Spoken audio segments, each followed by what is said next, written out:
Hey guys, what's going on? ProXP here, and in this video I'm going to be talking to you guys about the M1 Irons royalty gun, and this is going to be a royalty gun overview and guide of the M1 Irons royalty, and this was a subscriber request, so for those of you who wanted it, I'm bringing it to you now so that you know. But so in this video I'm going to be going over the M1 Irons royalty stats and also my recommended class setups for the gun, because it is pretty fun to use. So for the stats, it is -1 damage, +1 accuracy, -1 fire rate, +1 range, +1 handling, and -1 mobility. So there are a few of those that I want to point out.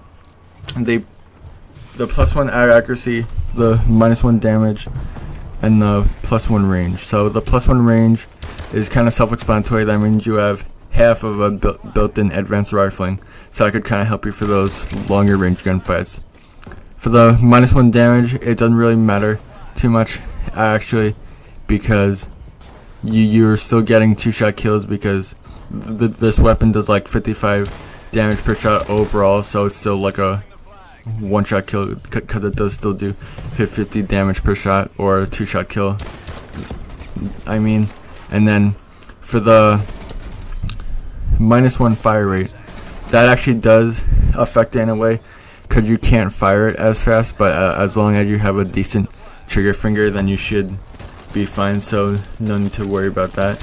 And then the +1 handling is also big, because that means you have a tighter hipfire spread whenever you obviously hipfire with this weapon, so that means that you could get more hipfire kills up close, which means that you'll be more likely to win those gunfights, since your bullets are going in one general area instead of it being bigger. But as for the class setup that I'm using, you guys could see it on screen now.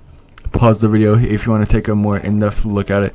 But basically I'm using the M1 Iron royalty, obviously, and then my attachments are advanced rifling and parabolic microphone. Now I use advanced rifling so I could have 3+ damage overall instead of 1, so that I could kill enemies from longer ranges, and so that the drop-off rate is not as big for the 2-shot kill, because once this weapon becomes a 3-shot kill, then you're at a disadvantage, because it's going to take more bullets to kill, obviously, and it's going to be harder to kill other enemies if you don't have time to reload, because then you could only kill one enemy before having to reload, and it could be a hassle when you come up into multiple groups of enemies at once.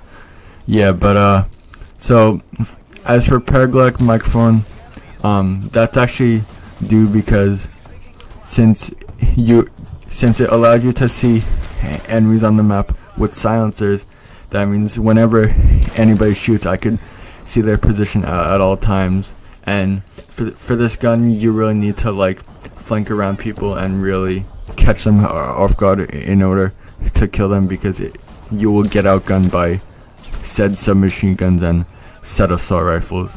So parabolic microphone will help you know where the enemies are at all times, and kind of help you be able to choose your gunfights wisely.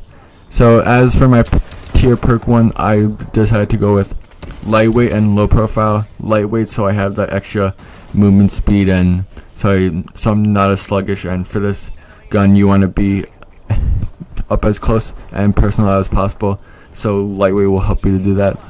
The reason I chose low profile is because I like stealth to some degree, and I hate being up on the UAV blips when those do happen, so that helps me out stay stealthy when I'm not shooting, and overall just helps you stay alive longer and earn your streaks. So as for perk 2, I went with Peripherals, because as you guys see in the top left corner, it gives you a almost double the size for your mini map, and that could help you notice enemies on the UAV, and also when they're shooting their guns on the map, even if they have a silencer, because you have parabolic microphone, and that is the importance of parabolic microphone.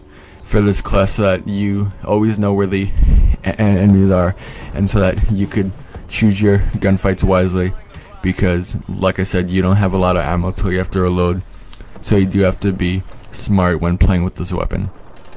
And then as for perk 3, I decided to go with Blast Suppressor and Hardwired.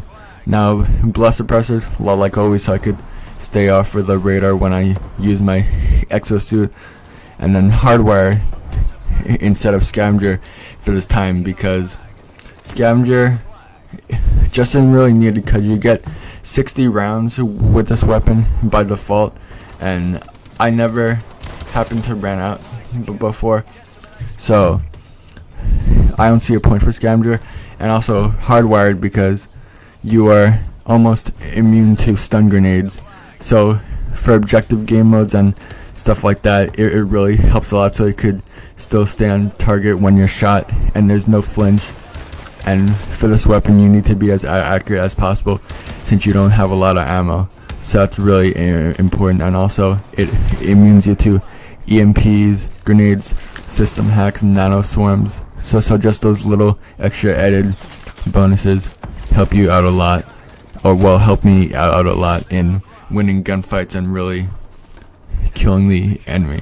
So as for my score streaks, I decided to go with the UAV, care package, and bombing run. And for my UAV, I have speed and extra assist points.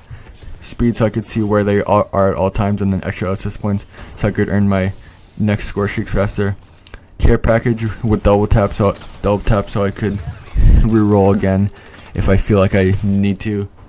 And then bombing run with no modules. Bombing run is just a good mid-range score streak that is somewhat easy to earn, so that you could get a quick 3 or 4 kills, because the bombing run is deadly on certain maps if you place it right, especially for objective game modes. It really goes into town and kills if you place it right.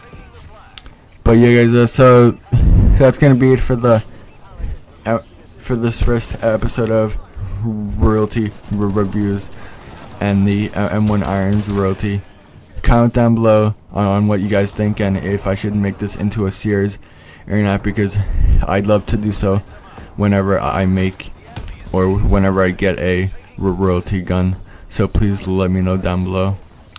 And yeah, like the video if you enjoyed, and subscribe if you're new. Like I said again,